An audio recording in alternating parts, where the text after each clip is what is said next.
I'm about to take a shower soon, but I want to make this quick video on this topic because this seems to be a yes and no type of going on.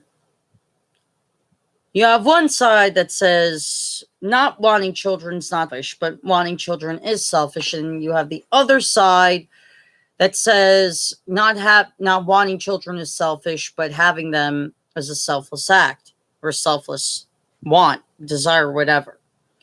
Okay, let's break it down.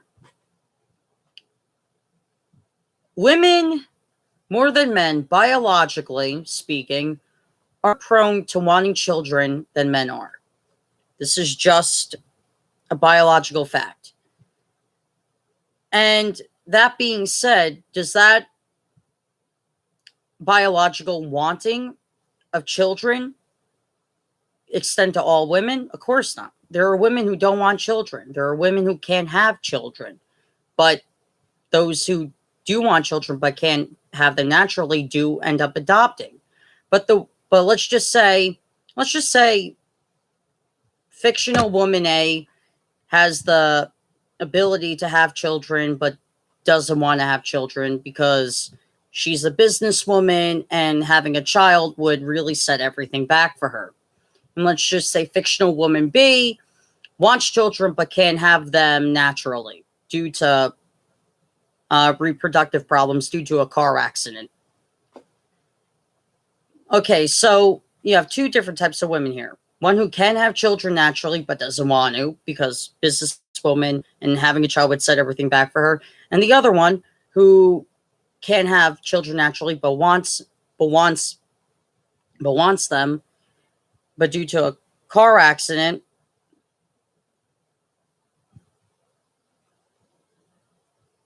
but she ends up wanting to adopt. Okay, now let's look at men. What makes men? I was told by my own. What's that? If you don't mind me asking. But let's look at men. What causes a man?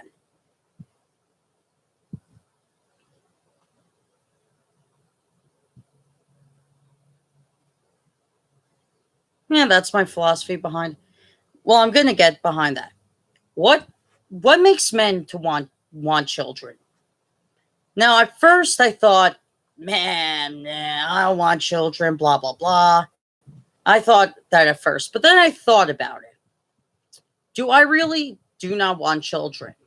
And I had to think really hard. I'm thinking, you know what? I do. I do want children. Okay, what causes somebody like me to want children? Well, for men, it's more of a brain chemistry mindset. A guy who wants a child or wants children is more of a guy who thinks that his fulfillment in the world would be not a career, could be a career, but most likely for a guy having a pet or having a child or having somebody to take care of other than himself is a fulfillment to him.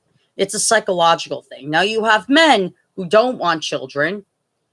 And why don't they want children? Well, maybe they have a career like fictional woman A does, and they don't want children because children, as lovable as they are, if you do have a career, yeah, they can set things back.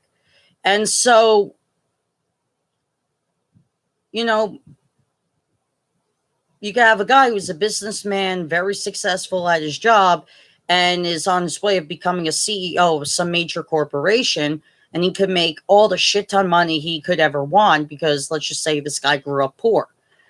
And he's finally getting to the point where he can have all the money in the world where he doesn't have to worry about how his parents are going to end up, how his nephews or nieces are going to end up. And he could provide that type of that care then, because he'll have all the money he could ever want. That being said, maybe let's just say fictional guy A doesn't want children because of that reason, but fictional guy B does, because he thinks that just taking care of himself, other than his spouse, is not that fulfilling. But he wants children, or wants.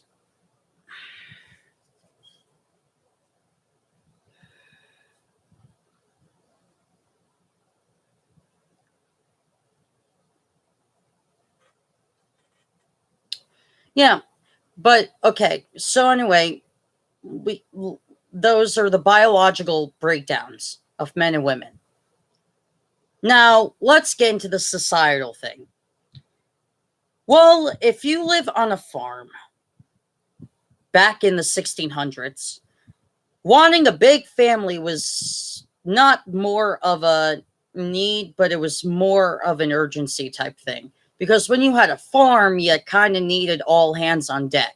It couldn't just be a husband and wife type thing, but there was a downside to having a lot of children, especially for women during those times, because fertility back then and modern medicine of today did not exist. So the modern medicine that would have, let's just say, prevented a woman from dying in childbirth didn't exist back then. So the idea of a woman having non-fatal childbirth was very rare. But in most cases, a lot of women died during childbirth. And if lucky, the child survived, but sometimes the child was born stillborn or died while coming out of the womb. And that happened quite often back in the 1600s. But during the 1600s, there were big families, and it was a necessity back then. It was a necessity back then, because if you worked on a farm, if you lived on a farm, you needed a big family. You needed all hands on deck. But now we're in the 21st century. So let's break down the societal thing. Is it selfish to not want children?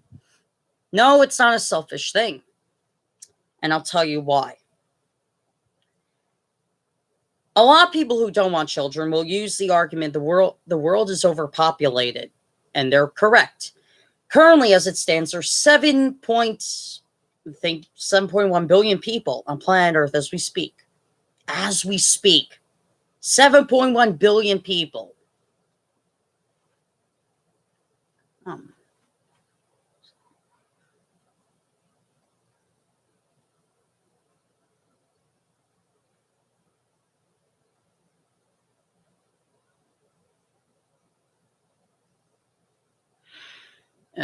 That sounds painful. But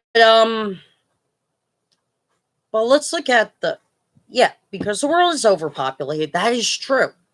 That is true. Now, keeping the fact that, GMOs are a good thing. GMOs are not dangerous. They're safe and they're perfect as they are. We shouldn't change that.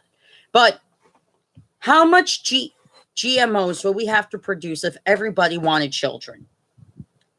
So much we would run out of resources quicker than we could preserve them. That being said, is it selfish to want children? A little. Why? Because now having children isn't as big of a necessity as it was centuries ago. But as of now, as in the 21st century, it is kind of selfish to want children. Why? What's the main reason people want children? So their DNA continues through generations. That's a bit selfish, if you ask me. Now, does that mean everybody who wants a child is selfish? No. There are people who want children for non-selfish reasons, but if I hear somebody say, I want children so my DNA could continue, that's a bit selfish. Because what makes you so special that your DNA has to continue. Unless your DNA is linked to Albert Einstein's DNA or Stephen Hawking's DNA, where people in your family are geniuses and can find cures to diseases, everybody else is just living, doing whatever. That isn't really important. For example, working in a steel factory. Is it important? Not really. It's not life-changing. It isn't producing any scientific miracle. It isn't finding a cure to medicine. It isn't making people's lives easier. More people die working in a steel factory than they come out retiring healthy. Or if they come out healthy, they end up getting mesothelioma or some type of rare cancer when they retire. So once again, unless your DNA is so specific and so important that the DNA must continue on, is your DNA, is my DNA really that important?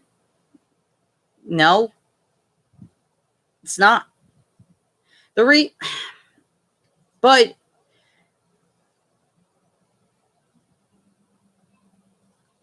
here's the thing, though. What I want to really stress here.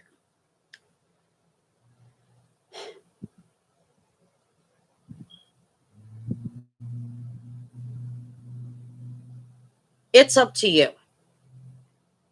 If you don't want to have children, don't have children. Nobody's forcing you to have children. But if you want children, don't shame those who don't want children. I mean, yeah, childless people have more of a adventurous life than those who have children. This is true. Because those arguments are genuinely true. Because think about it. Couples who are childless, they can go on world adventures. They can do all the things that they wanted, that parents want to do who have children. They do the things that, and these parents look at them like, I wish we could do that. They have all the time. The childless couples have all the time in the world.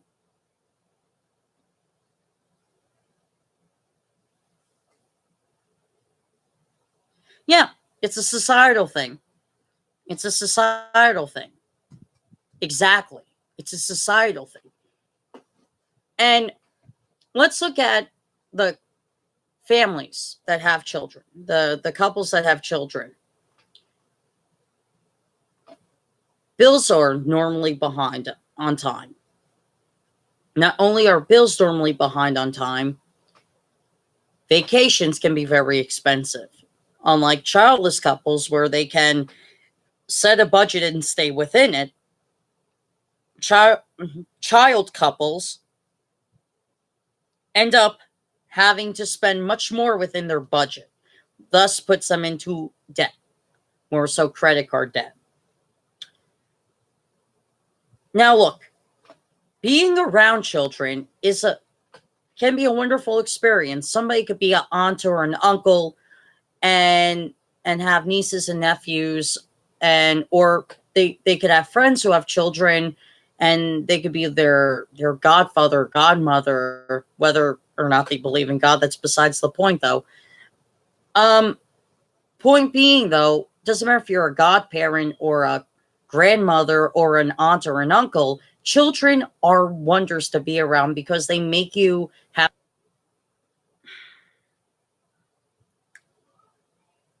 There is one advantage to having children in this day and age.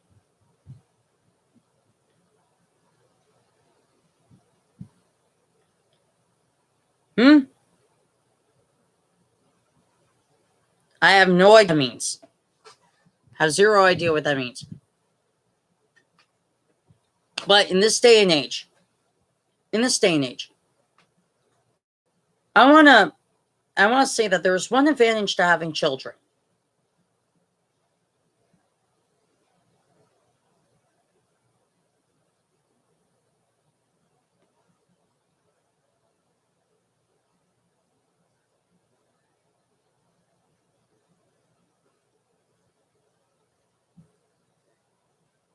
That's true. Yeah, it's a different set of Avengers. You could take that in consideration, really.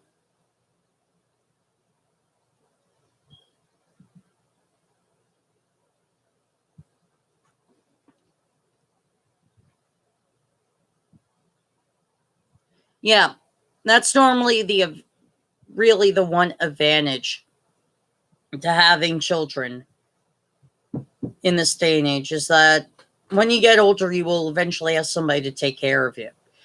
Um, Now, I'm not saying all children put their parents in homes, most do, but some that don't end up taking care of their parents.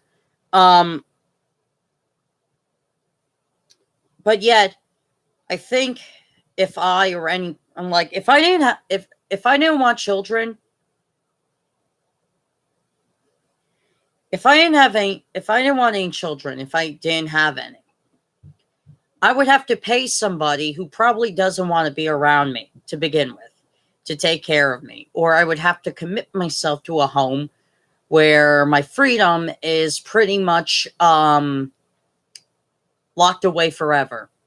Because, even if someone is elderly and, they're fit and they're able and they're healthy and they're able to do stuff like maybe walking on the boardwalk or something, if they live near an ocean or something, they're going to be told it's it's not it's not safe for you to leave the home, Mr. Whoever.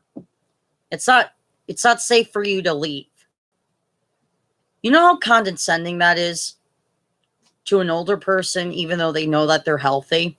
They may not be as healthy as they were, let's say, when they were 20, but at least they're healthy enough for someone their age, where they're able to be versatile in their senior golden years.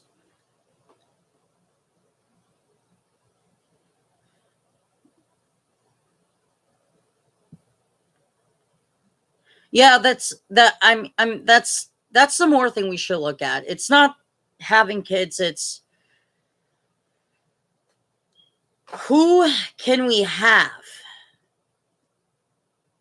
in general, like a spouse or a partner to take care of us. That's really the conversation we should be having.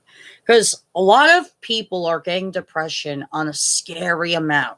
Depression is on the rise. A lot of people, a lot of young people, a lot of older people are being diagnosed with depression or bipolar, and a lot of anxiety cases. And that's scary because mental health has never been this. Of course, there's been people with depression before, but not this fucking bad. It's really to the point where I'm scared for people. Beatles reference. But see, here's the thing. And this is coming from somebody who probably hasn't had enough experience in life yet. But when I was in high school, I didn't really focus on being in a relationship. I'll tell you why. I just wasn't looking for it. But when the opportunities came along, I really enjoyed being in those relationships. Even if my exes were a bit mental. But but I enjoyed those relationships. Now I'm going to be 25 next year, and the window of opportunity for me to find somebody is diminishing significantly at this point, because once once a man or woman reaches 30, you're in between being old and being young. And that's a shitty position to be in. Because if you go up to someone who's in their 20s, you're too old. But if you go up to someone who's in their 40s, you're too young. And I really do think that finding somebody to love or finding friends,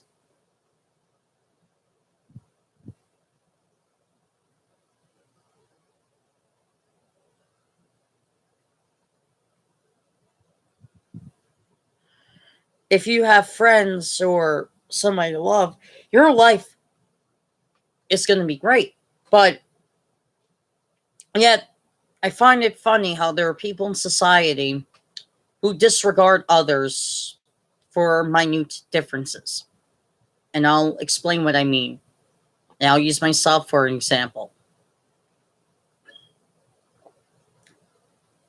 Um, I once tried to hit on a girl at a bar near me because her and I have the same taste in black frames. We have the same taste in, the retro style um, frames. And that didn't go anywhere. So, so the other thing I tried before is I try to find a commonality in music. Considering where I live, if it's not on the radio or if it's not, this was last year. Last year, I've been too busy this year with "We Will Rock You" and "Murder on the Nile" in order to go bars and try to find a date. But I did find a bar that is kind of my scene, and I do like it. I do like it a lot. But see, here's the problem, though. We use bars too much in order to find somebody. In some cases, sheer dumb luck could come along, and let's just say a man and a woman who are looking for each other. Yeah, I'm bisexual. Um, I could go with either men or women, but you know, finding a guy would probably be easier for me. True, but I'm not looking for a guy at this point. I tried twice, it failed. Um, but by sheer dumb luck, some guy could walk in and find the person he's always been looking for at a bar. But that's unlikely to happen. Someone is more likely to find someone they've been looking for at a gathering. But here's the problem: no one has the money to go to Comic-Con. No one has the money to go to these meetups because everything in this country is too fucking expensive. And thanks to the federal government for raising taxes on the people, that it's too difficult. And for example, I mean, I may not be a big YouTuber by any means, but I'm a YouTuber nonetheless. Keeping that in mind, I could probably find somebody to date in Anaheim where they hold VidCon. But, however, a long distance relationship for me would be unlikely because I live on the East Coast as somebody who lives on the West Coast. That's a different story. I would have to pay money to fly over to California, which would be a lot, and I would have to pay more money for at a California airport to fly back to Pennsylvania. And I would have to probably download Uber onto my phone in order to get a ride from the airport back to my house, or from an Uber to pick me up from a hotel back to the airport. And it's a lot of money. It's a lot of money. That's why it's so damn hard to find somebody you're interested in at physical. This is why so many people use dating apps, but yet dating apps are a problem too. Dating apps are such a problem to me because people lie about themselves on there.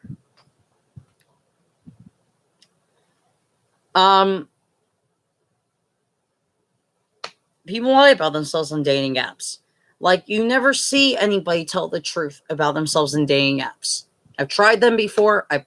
I'm honest as possible. I put in my height. And guess what? These dating apps never screen people properly. You know, does anybody remember the Craigslist murders? They happened within, I think they were like 2008 or 2009. But there were people who, young women actually, who were found this guy on Craigslist, and you know, he would always set up his murders to look like they were gonna have a picnic or something. And this shit took place in Florida, no fucking surprise. But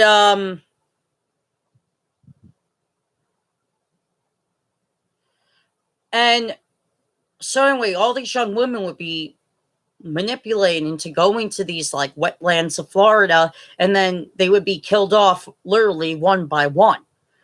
And I remember the coverage 2008, 2009, around that time. I remember the news coverage framing it as the 21st century Jack the Ripper. And that was a perfect description because that's exactly what murders tried to manipulate.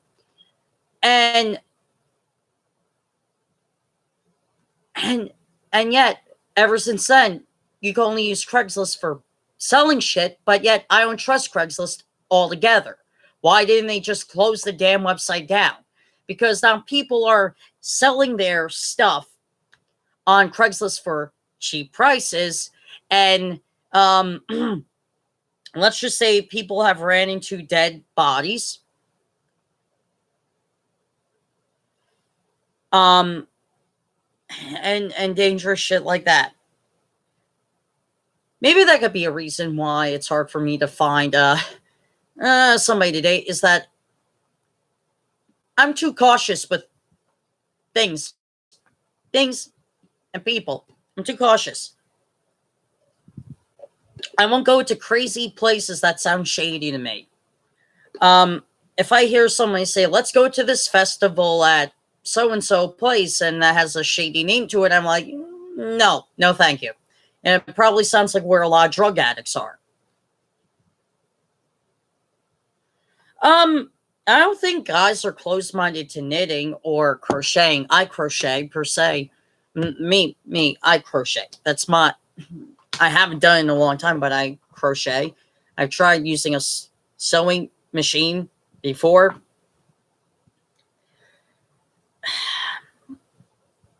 I really gotta get back into the thing, but I think there are guys out there who are supposedly too macho to do something more feminine. For example, one of my favorite colors is pink. I have a hot pink watch. The Marilyn Monroe poster I have picture has pink around it.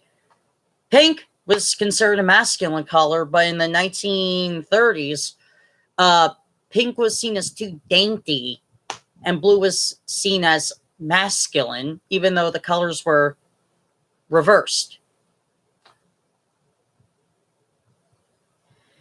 And if I had Skype, yeah, I could teach. Yeah, I could teach you how to crochet over Skype if I had Skype working well. Yeah, I crochet. Haven't done it in a long time though. But yeah, I still do it. But yeah, I mean, so yeah, there are a lot of guys out there who think that they're really macho when they're not.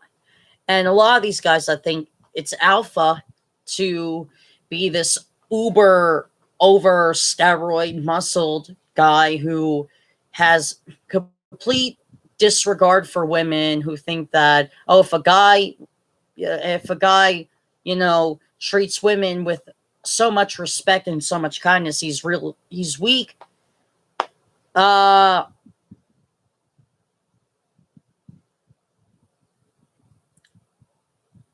No, that's not the case.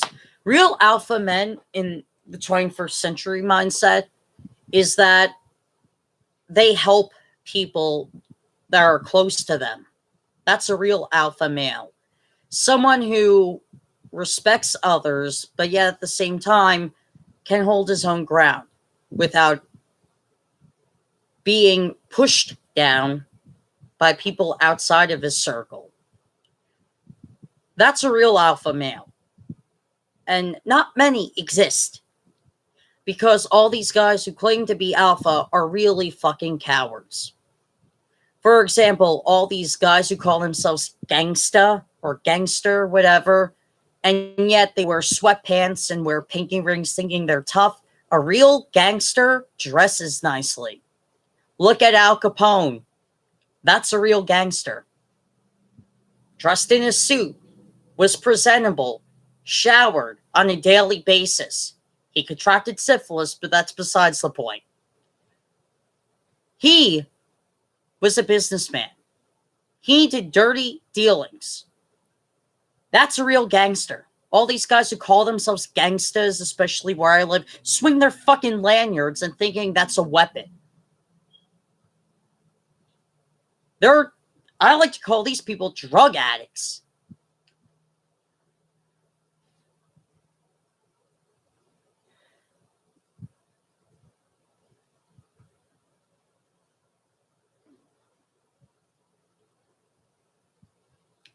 I've seen the show listed on Netflix, but it's not really my type of thing.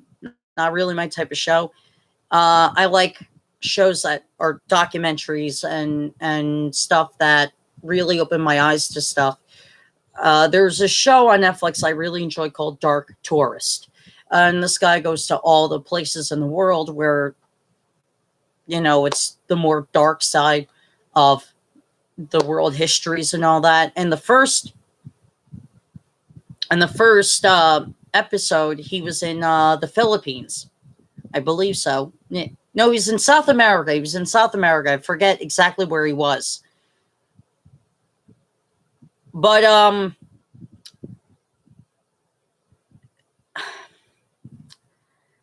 the first location he was at kind of scares the living shit out of me because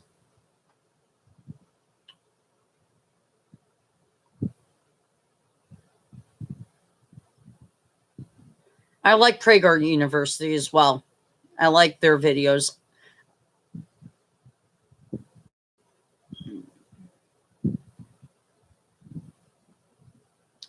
Well, Theodore Roosevelt, who was one of the best presidents the U.S. has ever had, where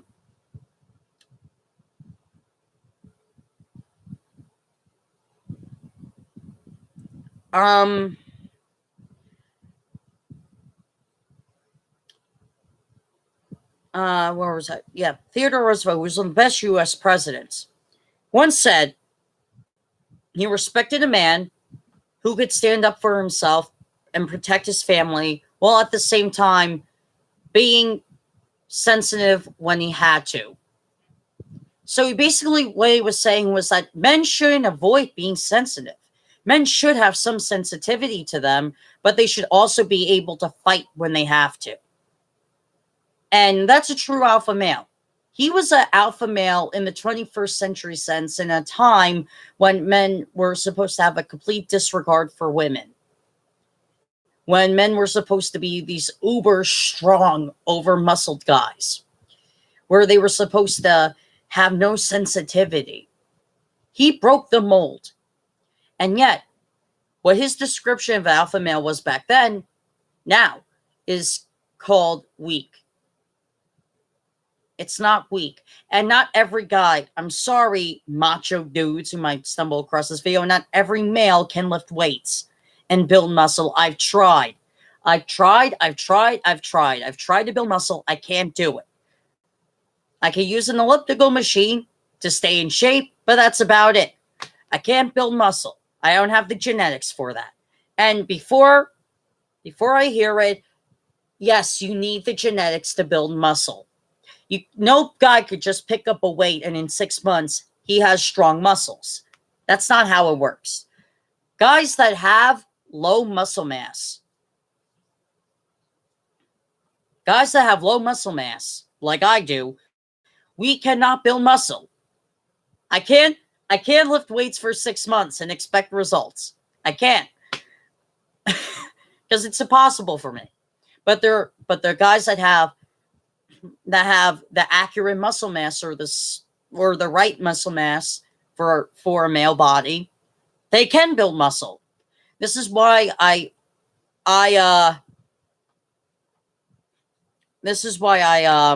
find it funny when I hear people who are these over jacked steroid men saying you could build these muscles. No, you fucking can't. That's a lie. That's a lie. That's like saying, oh, that's like telling somebody, oh, it's easy to lose weight. You just eat right. No, it's not easy to lose weight. There are people who can't lose weight. There are people who tried and can't do it. So that they can only maintain the weight that they're at. You know, for example, I have a high metabolism. There's the possibility I could balloon up any time from now until I'm 50 or something. And I could be 250 pounds by the time I'm 50. And yet I'll have a hard time losing that weight because I can't build muscle. And yet I need to eat a certain way because of my Crohn's disease that I might be prone to weight gain. And personally, I think for me, if I gain weight, losing weight would be hard for me. For some people, it's really easy. For some people, they diet the right way.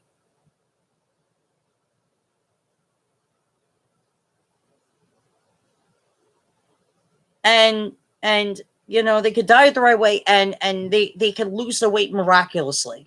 Valerie Bertinelli is a perfect example of that. You know, she once said she was 208 pounds, and for someone her height, she's only 5 foot. And that's too much. That's too much. But yet, she lost the weight miraculously because she has the genetics to melt those pounds away. Penn Jillette was, I think, 245 pounds or something, but he was really heavy as well. Or he was like 300 and something pounds, but he was really heavy. And then he realized, oh shit, I need to lose weight before I die of a heart attack and my children have no father. And he lost the weight miraculously by doing this paleo diet where he ate potatoes for 2 weeks straight and then did this diet plan, which was so crazy that anybody looking at it like, what the fuck? Like, but yet he lost the weight miraculously because he has the genetics. But not everybody can melt the pounds away. Not everybody can melt the pounds away. I know I definitely probably won't be able to. If I can build muscle, I probably can lose weight if I get fat. But yeah. Anyway, I just want to close my stream by saying this.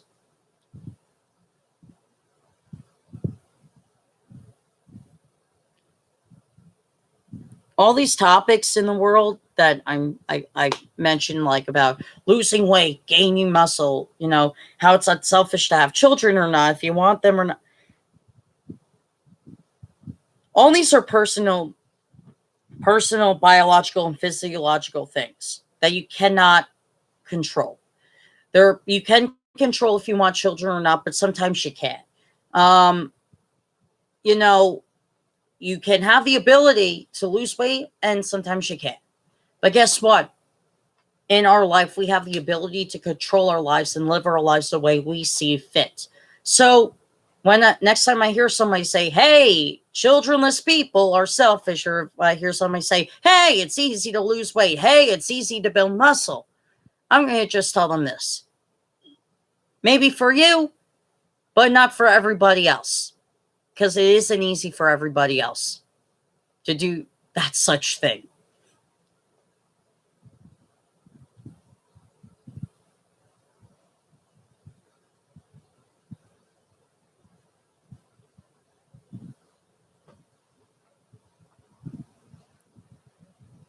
Because people only know what's good for them individually. And I know for me, wanting children is the right thing for me. I know for me that probably losing weight would be a hard thing if I gain it. Because I can't build muscle, most likely I can lose weight. But I could be wrong. Maybe I could lose weight, but I just can't build muscle.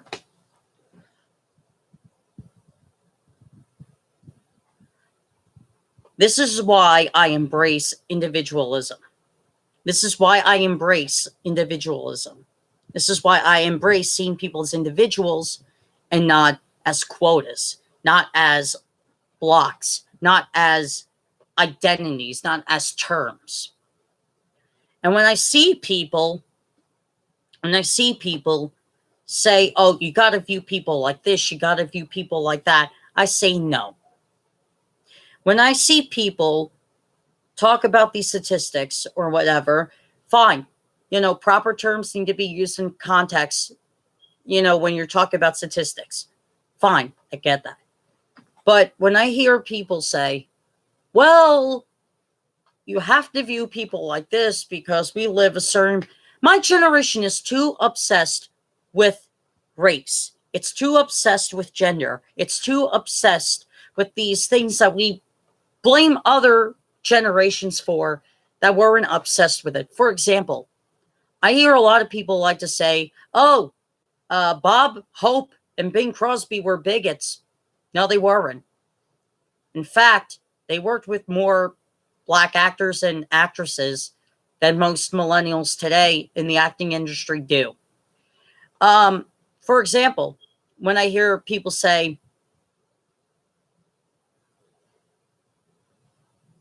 well, if you joke about race, if you make a joke based on race and stuff like that, you're supporting bigotry.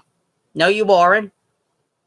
If you make a joke that racist and you're offended by a joke that's lampooning racist, you might be a racist, because Don Rickles lampooned racists all the time.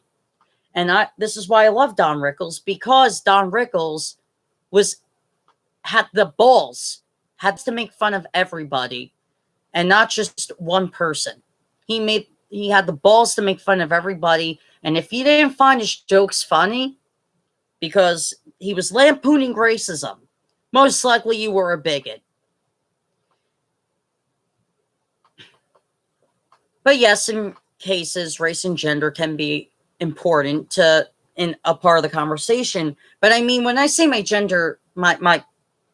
generation is obsessed with gender or race, I mean, it's like, instead of saying,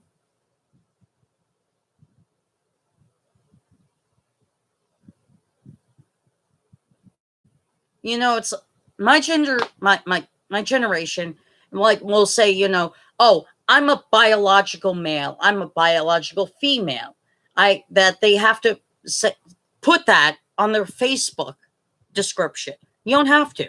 You know who you are. You don't have to do it. That when people see in your Facebook description, I'm a biological male, I'm a biological female, I'm transgender, I'm non-binary, people are like, that's not important. What are your likes? What are